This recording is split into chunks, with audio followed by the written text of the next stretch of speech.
আজ আমি আপনাদের সঙ্গে একদম কম বাটার দিয়ে ঘরোয়াভাবে রেস্টুরেন্ট স্টাইলের কিভাবে পাওভাজি বানানো যায় কুকারে বানাবো সেটাই রেসিপি আজকে শেয়ার করব।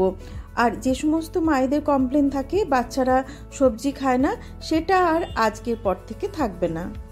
চলুন আপনাদের সবাইকে নিয়ে শুরু করি আজকের এই রেসিপি।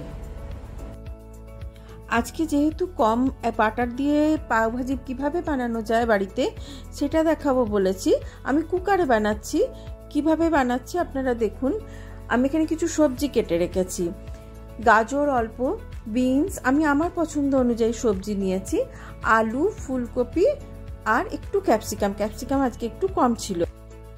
আচ্ছা, এবার আমি ট্রেটাকে একটু ঘুরিয়ে দিচ্ছি। এই দেখুন, এই বাটিটাতে রেখেছি এক বাটি টমেটো আর সেম বাটির সেম মাপে রেখেছি পেঁয়াজ আর টমেটোটা কিন্তু একই পরিমাণে নেবেন।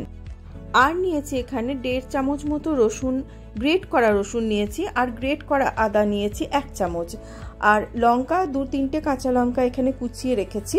ঝাল যদি আরও বেশি খান তাহলে আরেকটু বেশি কাঁচা লঙ্কা নিতে পারেন। একটু বড় সাইজের কুকার আমি এখানে গরম করতে দিয়ে দিয়েছি। আর একটা জিনিস বলতে একদমই ভুলে গেছিলাম, সেটা হচ্ছে এই বিটরুট লাগবে, আর একটু মটরশুঁটিও আমি ছাড়িয়ে রেখেছি, সেটাও লাগবে। আচ্ছা দেখুন, এখানে কুকার কিন্তু গরম হয়ে গেছে।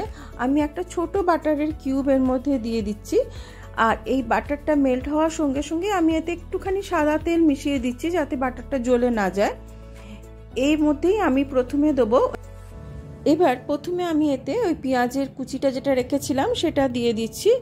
পেঁয়াজটা কিন্তু একদমই গোল্ডেন ব্রাউন হবে না, জাস্ট ট্রান্সলুসেন্ট হবে। পেঁয়াজটা একটু নাড়াচাড়া করছি। এই দেখুন, এবারে দেখুন এই কালারটা ট্রান্সলুসেন্ট হয়ে গেছে। এবার এতে আদা যে গ্রেট করা আর ওই যে রসুন যে গ্রেট করে রেখেছিলাম, কাঁচা লঙ্কা আর টমেটো, এই তিনটেই একসঙ্গে দিয়ে একটু ভাজবো। খুব বেশিক্ষণ কিন্তু ভাজবো না, জাস্ট একটু হালকা ভাজা হবে। এই দেখুন, সবগুলোকে আমি প্রায় 3 মিনিট মতো ভাজছি, আর ভাজবো না। এবার এতে একে একে যা আছে সবজি কাটা, আলু, ক্যাপসিকাম, বিনস, গাজর আর বিটরুট সবগুলোই দিয়ে দিচ্ছি। দিয়ে এবারে একটু ভাজবো, বেশি নয় কিন্তু, জাস্ট কাঁচা গন্ধটা চলে যাবে। তারপরে এতে কি মেশাচ্ছি দেখুন। সবজিগুলো প্রায় 2 মিনিট মতো আরও ভেজেছি, আর এবার এতে মিশিয়ে দিচ্ছি 1/2 কাপ মতো মটরশুঁটি, আর মেশাচ্ছি পাওভাজি মশলা, যেটা স্যাশে যেটা বাজারে কিনতে পাওয়া যায় সেই প্যাকেটের মশলাই। আমি 2 চামচ মতো এটা নিয়েছি। এই মশলাটা পুরোটাই এর মধ্যে দিয়ে দিচ্ছি। আর যেহেতু আমি এখানে টমেটো ইউজ করেছি সেই জন্য সামান্য একটুখানি চিনি, অল্প, একদমই অল্প একটুখানি চিনি দিচ্ছি স্বাদটাকে ব্যালেন্স করার জন্য। যদি কেউ পছন্দ না করেন তাহলে দেবেন না। আর দিচ্ছি স্বাদ মতো নুনটা একবারই ইউজ করব, চেষ্টা করবেন একবারে নুনটা দিয়ে দেওয়ার যতটা দরকার। আর এতে খুব বেশি কিছু দেবো না। এবারে এতে পরিমাণ মতো জল দিয়ে দেবো যাতে পুরোটা খুব ভালোভাবে সেদ্ধ হয়ে যায়।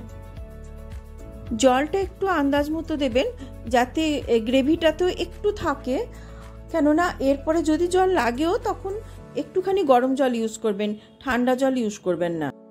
এবার কভারটা লাগিয়ে দিচ্ছি, আর প্রায় 4 থেকে 5টা সিটি দেব মিডিয়াম ফ্লেমে, কিন্তু যাতে একদম সবজিগুলো গলে যায়।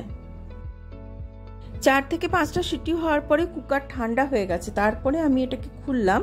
দেখুন সবজি একদম গলে গেছে। আর এবার যেটা করতে হবে সেটা একটা ম্যাশারের সাহায্যে এরকম সবজিগুলোকে পুরো গলিয়ে দিতে হবে। কখনোই কিন্তু মিক্সিতে করবেন না এই কাজটা।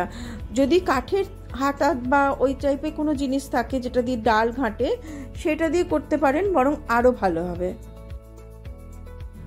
এই দেখুন, প্রায় আমি 3 মিনিট মতো এটাকে ঘাঁটছি, একদম গলে গেছে। আমি দেখাচ্ছি, দেখুন এইরকম কনসিস্টেন্সিতে আনতে হবে সবজিগুলো। এবারে একটা ফ্রাই প্যান চাপিয়ে দিয়েছি, এতে সামান্য একটু বাটার দিয়ে দিলাম। বাটারটা মেল্ট হয়ে গেছে। এবারে এতে একটুখানি লাল লঙ্কার গুঁড়ো, অল্প একদম, আর একটু কাসুরি মেথি হাতে ঘষে এর মধ্যে দিয়ে দিচ্ছি। কাসুরি মেথিটা একটু ভাজা ভাজা হয়ে গেলে ওর মধ্যে আগে থেকে সেদ্ধ করা ওই যে কুকারে যে সবজিটা ওটা ঢেলে দিচ্ছি। দিয়ে পুরো জিনিসটাকে খুব ভালোভাবে মিশিয়ে নেবেন। এই দেখুন, এটা প্রায় 2-3 মিনিট মতন আমি ফোটাচ্ছি। আমি একটুখানি ক্লোজে দেখানোর চেষ্টা করছি। এই দেখুন কালারটা কি সুন্দর এসছে, খেতেও খুব ভালো হয়। আর এটাকে বেশিক্ষণ ফোটাবো না। এবারে এটার উপরে একটুখানি এই কুচনো ধনেপাতা ছিটিয়ে এটাকে অফ করে দিচ্ছি। আর দেখাচ্ছি এবারে পাউটা কিভাবে বা পাউরুটিটাকে কিভাবে আপনারা সার্ভ করবেন। চলুন, তাওয়া চাপিয়ে দিয়েছি, বাটারও দিয়ে দিয়েছি, বাটারটা মেল্ট হয়ে গেছে। এবারে এটাকে একটু স্প্রেড করে দিচ্ছি আর এর মধ্যে দিচ্ছি একটুখানি ওই পাওভাজি যে মশলাটা আমি দেখিয়েছিলাম ওই মশলারই একটু সামান্য এতে ছিটিয়ে দিচ্ছি। আর একটা পাউরুটি, এই যে পাওভাজির যে পাও পাওয়া যায় ওটা কেটে এর মধ্যে একটুখানি জাস্ট গরম করে নিচ্ছি। এমনি বাটারে সেকে দিতে পারেন, কিন্তু এই পাওভাজি মশলা দিয়ে সেকে দিলে একটা আলাদাই টেস্ট হয়। আর ধনেপাতাও দিতে পারেন অনেকে, কিন্তু এত ধনেপাতা খুব একটা আমার বাড়িতে সবাই বেশি পছন্দ করে না, আপনারা দিতেই পারেন। তবে সব পাউরুটিগুলো আমি সেকে নিই, তারপরে পরিবেশন করে দেবো। এই যে আমি প্লেটে দিয়ে দিয়েছি এইরকম পাওভাজি, তার সঙ্গে পাও আর পেঁয়াজের কুচি আর একটুখানি লেবু লঙ্কার সঙ্গে পরিবেশন করুন, দুর্দান্ত খেতে হয়। কুকারে খুব সহজেই এই রেসিপিটা আমি আপনাদেরকে করে দেখালাম, আপনারাও করতে পারবেন বাড়িতে। একদিন অবশ্যই ট্রাই করে দেখুন যে কীরকম হয়, আর আমাকে কমেন্ট বক্সে অবশ্যই জানাবেন কেমন লাগলো এই রেসিপি। যদি ভালো লেগে থাকে রেসিপি, তাহলে প্লিজ একটা লাইক, শেয়ার আর সাবস্ক্রাইব করবেন। আর যে সমস্ত দর্শক বন্ধু এই রেসিপি ফেসবুক পেজ থেকে দেখছেন, তাদের কাছেও অনুরোধ রইল, প্লিজ চ্যানেলটাকে ফলো করবেন। অনেক অনেক ধন্যবাদ সঙ্গে থাকার জন্য। সুস্থ থাকবেন, ভালো থাকবেন সবাই।